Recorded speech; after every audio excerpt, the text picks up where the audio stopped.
Hey, this is Mad Movie Mark with the Mad Movie Mark Movie Review. Thank you for joining me as I review the 2012 animated drama It's Such a Beautiful Day.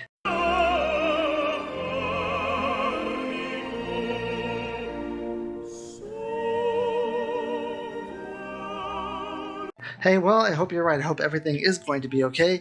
In fact, I would wager a bet that the narrator of this movie is going to do everything he possibly can to ensure that Bill is going to be okay.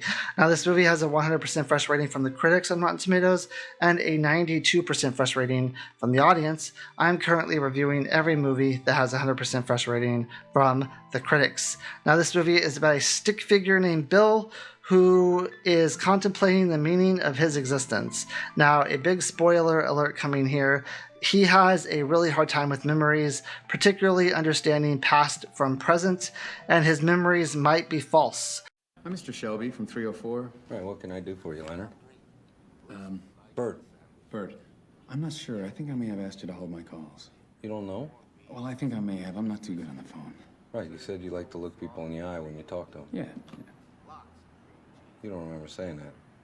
Well, that's the thing. I have this condition. A condition? It's my memory. Amnesia. No. It's different from that. I have no short-term memory. I know who I am. I know all about myself. Since my injury, I can't make new memories. So the memories he's coming up with might not actually be true. It might be something that he just created in his head.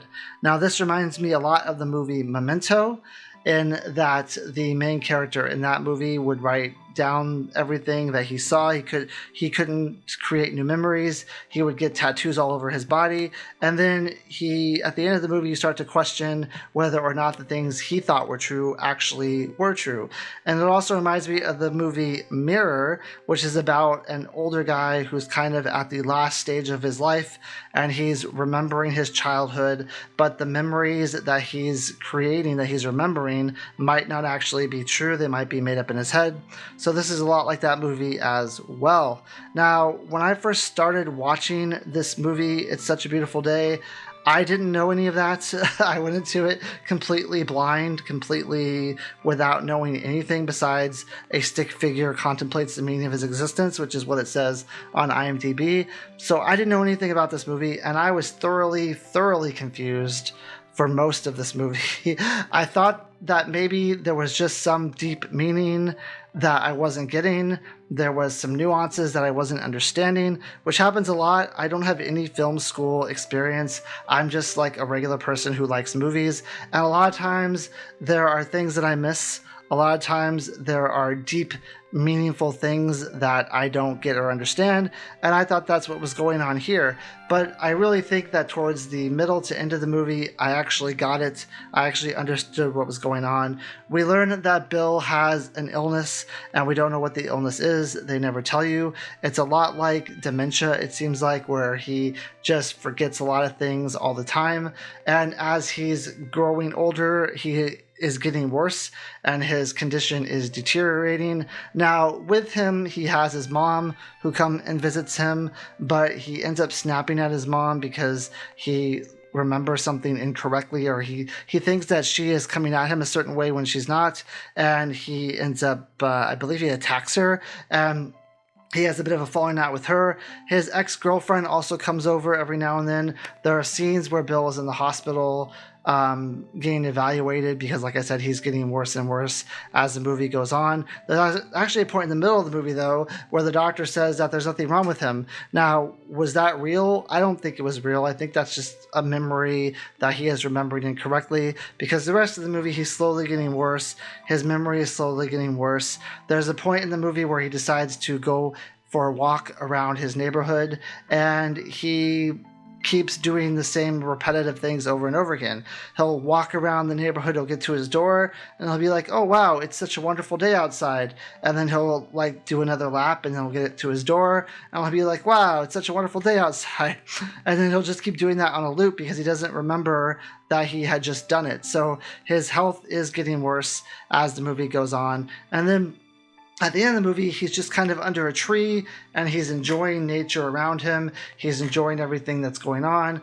I don't think he knows where he is or remembers where he is. It's almost like an ignorance is bliss type thing where he's just enjoying the world around him and he is about ready to die. And the narrator decides to save him and make him immortal. And people that he loves and people that he knows starts dying around him. And then at the end of the movie, I think he sees like the end of the world, how the world ends or whatever.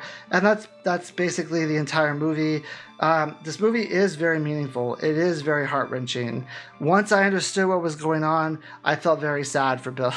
Even though he got to a point to where he didn't remember that he was sick or he didn't remember that something was wrong with him. I think there are even moments at the end of the movie where he says like, am I sick? Is there something wrong with me? Because he just doesn't remember what's going on with him. And that's also the whole ignorance is bliss thing. He's happy with his life because he doesn't know that he's dying and he doesn't know that he's sick. He just knows that he's going through these daily routines and he forgets every now and then, but he's living a happy life at the end of the movie. I thought it was kind of I honestly didn't like the ending. I thought it was kind of a cop-out to save Bill. I thought that the ending would have been more impactful and it would have been actually more beautiful in a way if they let Bill pass away at the end of the movie under that tree, surrounded by wilderness and surrounded by life itself. That's where I thought the movie was going to go. That's where I was wanting the movie to go. But then they come up with this like ridiculous plot where he's immortal. I really didn't understand that. Why the narrator? Because the narrator, I think, is also the guy who did all the editing. He did all the artwork. He did everything. He's like a one-man show for this animated movie. And for some reason, I don't know why he decides to save Bill at the end. It's almost like he put so much of himself into this and he actually cares so much about Bill at this point that he can't see his creation and he can't see what he's worked on for so long die. So he decides to keep him alive. In my opinion, to the detriment of the movie. I didn't think the movie was as great, at least the ending, because of him living at the end. But I'm probably wrong, and everyone's going to tell me why I'm wrong about that, and that's perfectly fine. So, like I said, Bill has like flashbacks of his childhood. There's a point in the movie where he has a seizure and he has to be rushed to the hospital, and his ex-girlfriend comes and visits him a lot, and he does have visitors. There's actually family members who come and visit him right when they think that he's going to pass away. They all come down and they see him, and then the doctor says, oh wait, no, he's not going to pass away. And then they make a joke about how they all like begrudgingly and disgruntledly like left. They had to take the coffin out of the room because for some reason it's like just sitting there waiting for him to die. So they have to like they were very disappointed and very upset that they came all that way for nothing and he lived, which I thought was pretty hilarious. This movie has so many touching scenes, especially once you learn that he has this ailment and that these memories he has are false memories. It's actually pretty ingenious and pretty funny at the situations he comes into and the things that he's imagining in his head. It's a lot different than the movie Mirror, which this movie kind of mimics to me a little bit, because Mirror was very much more sad, more like it didn't have that humor that this movie has.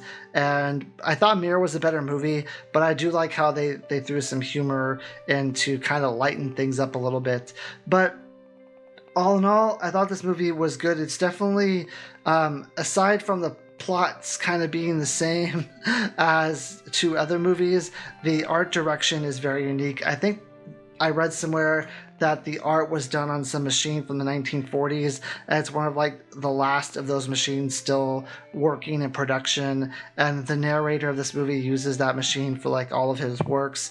And this originally it's a lot like the Mini Adventures of Winnie the Pooh, which I reviewed, where it was like 3 short movies. They were shorts, and then he decided to combine them all together to make them work as a story, and then they all came together as one story, which I think is great. I think that this movie works very well as one cohesive story.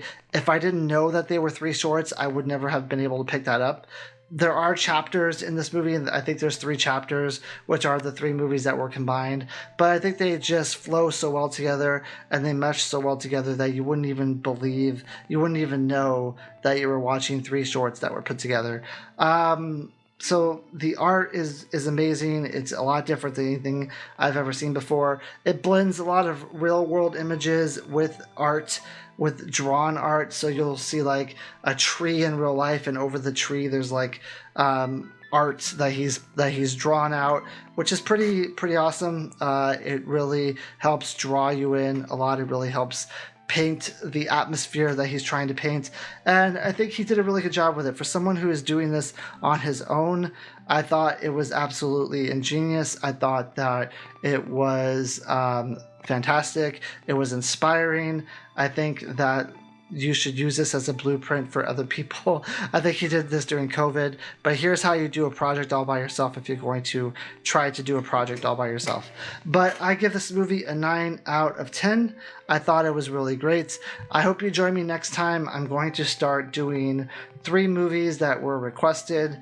My Winnipeg, I'm probably going to end up hopefully doing this Saturday, and then I will also do Ghost Dog hopefully this Saturday, and then there is one more movie that the title escapes me at the moment, but I will try to do that one on Sunday. Thank you. I hope you have a great day.